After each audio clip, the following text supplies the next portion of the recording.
Hello प्यारे बच्चों, good morning. देखिए, एक बहुत ही महत्वपूर्ण सवाल है इंटरमीडिएट की फिजिक्स से। और ये हमने सवाल लिखा हुआ है, कह रहा है दिए गए परिपथ के प्रत्येक शाखा में बहने वाली धारा का मान ज्ञात कीजिए। यहाँ पर एक सर्किट दिया गया है और इस सर्किट के प्रत्येक शाखा में बहने वाली धाराओं का मान निकालना है। देखिए, एक यहाँ पर सर्किट है ए बी सी डी और इसके 4 कॉर्नर हैं। यहाँ पर 2 वोल्ट की बैटरी लगी हुई है, यहाँ पर 1 वोल्ट की बैटरी लगी हुई है, यहाँ पर प्रतिरोध 1 ओम का प्रतिरोध, यहाँ पर 1 ओम का प्रतिरोध और यहाँ पर 2 ओम का प्रतिरोध लगा हुआ है। इसमें बहने वाली धारा को I2 से दर्शाया गया है, इसमें बहने वाली धारा को I1 से दर्शाया गया है और ये बीच में जो है I3 धारा बह रही है। एरो पे ध्यान दीजिएगा, एरो यहाँ से धारा ऐसे आ रही है और यहाँ से धारा ऐसे आ रही है और इसलिए जब यहाँ पर धारा आएगी तो ये I1 प्लस I2 धारा होकर निकलेगी, जिसे I3 कह दिया गया है। ठीक है, आइए जल्दी से हम सवाल की तरफ चलते हैं। देखिए, कह रहा है जब इस तरीके की बंद सर्किट आती है तो हमने एक रूल पढ़ा है किरचॉफ का नियम। किरचॉफ के रूल में क्या होता है कि जो भी हम बंद पाश लेते हैं उसमें बहने वाली धारा और उसका संगत प्रतिरोध उस पाश में लगे विद्युत वाहक बल के उस जो भी पाश लेते हैं उस पाश में बहने वाली धारा और उसके संगत प्रतिरोध का जो गुणनफल होता है वो जो है उस पाश में लगे विद्युत वाहक बल के बराबर होता है, अर्थात summation I into R is equal to summation E. ये किरचॉफ के नियम से, द्वितीय नियम से ये फार्मूला हम प्राप्त कर चुके हैं और इसको पढ़ चुके हैं। इसी पर आधारित ये अंकित प्रश्न है। तो आइए चलिए देखते हैं। यहाँ पर पाश 1 ये कह लीजिए, ये पाश 2 कह लीजिए। कहेंगे बंद पाश 1 में किरचॉफ का नियम लगाने पर, किरचॉफ का नियम लगाओगे बंद पाश 1 में तो देखिए धारा कैसे आ रही है, यहाँ से ऐसे धारा आ रही है I1 धारा और ये 1 ओम का प्रतिरोध है। ठीक है, और यहाँ पर वोल्टेज कितना है, 2 वोल्ट है। तो इसको लिखेंगे I1 इंटू 1 प्लस, अब यहाँ से धारा ये जा रही है, इसमें 2 ओम का प्रतिरोध है, प्लस I3 इंटू 2 बराबर 2 वोल्ट। ये हो गया। I3 को हम लिख सकते हैं I1 प्लस, इसको हम लिखेंगे I1 प्लस I2, क्योंकि इस वाली कनेक्शन में जो है वो धारा क्या होगी, I1 और I2 ऐड होकर इसमें से जाएगी। ये हो जाएगा इंटू 2 बराबर 2, या I1 प्लस मल्टीप्लाई करोगे 2I1 प्लस 2I2 बराबर 2। ठीक है, ऐड करिए 2I1 प्लस I1, ये हो जाएगा 3I1 plus 2I2 is equal to 2। Equation number इसको हम 1 कह लेते हैं। कहेंगे इसी प्रकार पाश 2 में, अभी देखिए पाश 2 है, धारा ये आ रही है और इस तरीके से जा रही है। ठीक है, तो I2 यहाँ पर धारा कितना I2 और संगत प्रतिरोध कितना I1। कहेंगे अतः I2 इंटू 1 प्लस, यहाँ से धारा आएगी तो I3 इंटू 2, यानी ये हो जाएगा I3 into 2 is equal to voltage कितना है, 1 वोल्ट। ठीक है, सॉल्व करेंगे I2 प्लस I3 को क्या लिखेंगे, I1 plus I2 into 2 is equal to 1। 2 से अंदर मल्टीप्लाई करोगे तो I2 प्लस ये हो जाएगा 2I1 plus 2I2 is equal to 1। अब 2I देखो यहाँ पे 2I2 और 1I2, ये हो जाएगा 3I2। चलो हम I1 को पहले लिख लेते हैं, तो 2I1 प्लस और 2I1 और 1I1 सॉरी 2I2 और 1I2, ये हो जाएगा 3I2 इज इक्वल टू 1। 2 समीकरण मिल गए हमारे पास, इसको हम समीकरण 2 कह लेते हैं। अब देखिए इनको सॉल्व करना पड़ेगा, समीकरण 1 और समीकरण 2 को हमको हल करना पड़ेगा।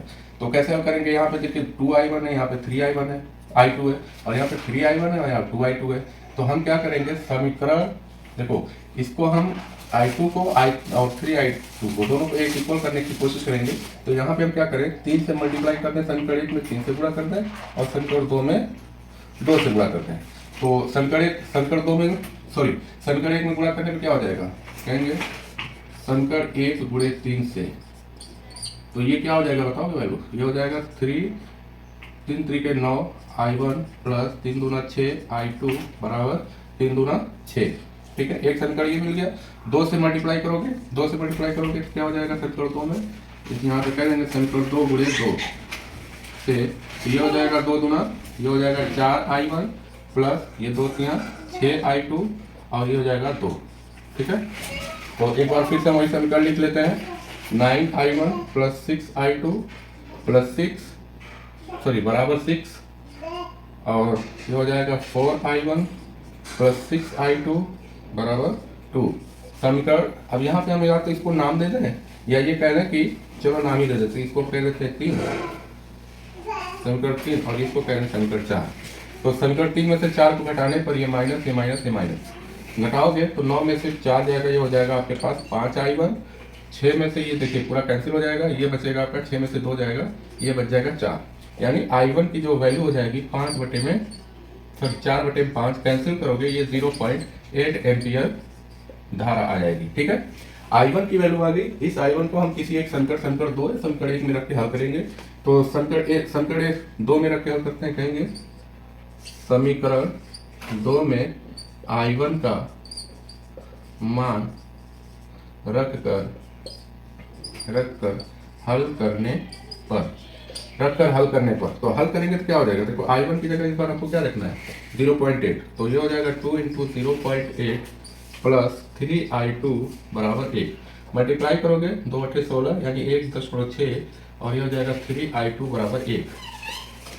यहाँ से i2 की वैल्यू निकालोगे, इसको ट्रांसफर करोगे, ये हो जाएगा 3, इसको हटा देते हैं, ये हो जाएगा 3i2 बराबर 1 माइनस 1.6 सब्ट्रैक्ट करोगे तो माइनस 0.2 आ जाएगा, यानी 3i2 बराबर इतना आया, सॉरी 0.6 आ जाएगा और ये हो जाएगा आपका i2 is equal to minus 0.6 divided by 3, divide करोगे तो ये आ जाएगा माइनस 0.3 एम्पियर।